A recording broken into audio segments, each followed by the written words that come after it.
ভালোবাসা দিবসেই জন্ম, নাম মধুবালা। ১৯৩৩ সালের ১৪ ফেব্রুয়ারি দিল্লিতে জন্ম নেওয়া মমতাজ জাহান দেহলোভী পরে হয়ে উঠলেন রূপকথার নায়িকা। কিংবদন্তি দেবিকা রানী তার নাম রাখলেন মধুবালা। ভক্তরা বলতেন তিনি নাকি প্রেমের দেবী ভেনাসের দেশি সংস্করণ। কিন্তু এই রূপকথার আড়ালে ছিল অপূর্ণ প্রেম, হৃদরোগ আর গসিপে ভরা এক জীবন, সৌন্দর্যের ঝড় আর ব্যক্তি জীবনের ঝঞ্ঝা।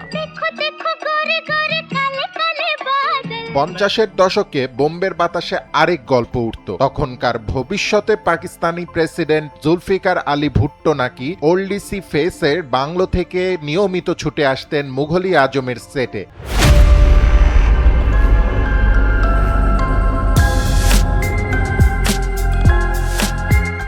বিশেষ করে মোহে পনঘট পে গানের শুটিং দেখতে সুরকার নওশাদ স্মৃতিচারণে বলেছেন ভুট্টো সাহেব মুগ্ধ হয়ে তাকিয়ে থাকতেন। এমনকি একদিন লাঞ্চ ব্রেকে নাকি মনের কথা বলেই ফেলেন, মধুবালা হাসিতে উড়িয়ে দেন। তখন কে জানতো এই দর্শক একদিন রাষ্ট্রপ্রধান হবেন।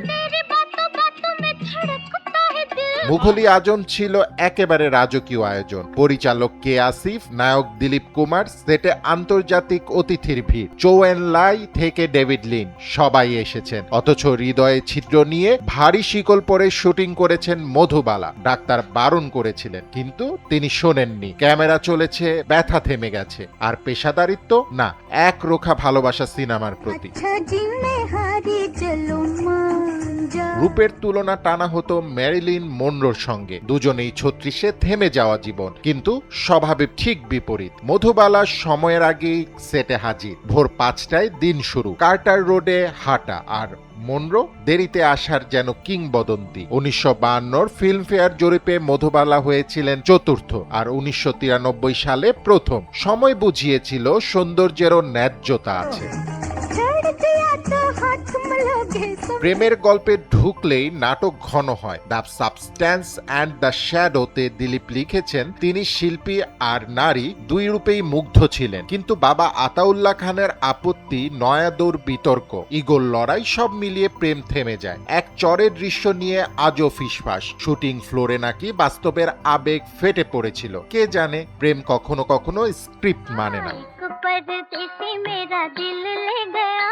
অভিমানী হৃদয় তারপর বিয়ে করলো কিশোর কুমারকে। সম্পর্ক নিয়ে দুই রকম বয়ান, কেউ বলেন দূরত্ব, কেউ বলেন যত্ন।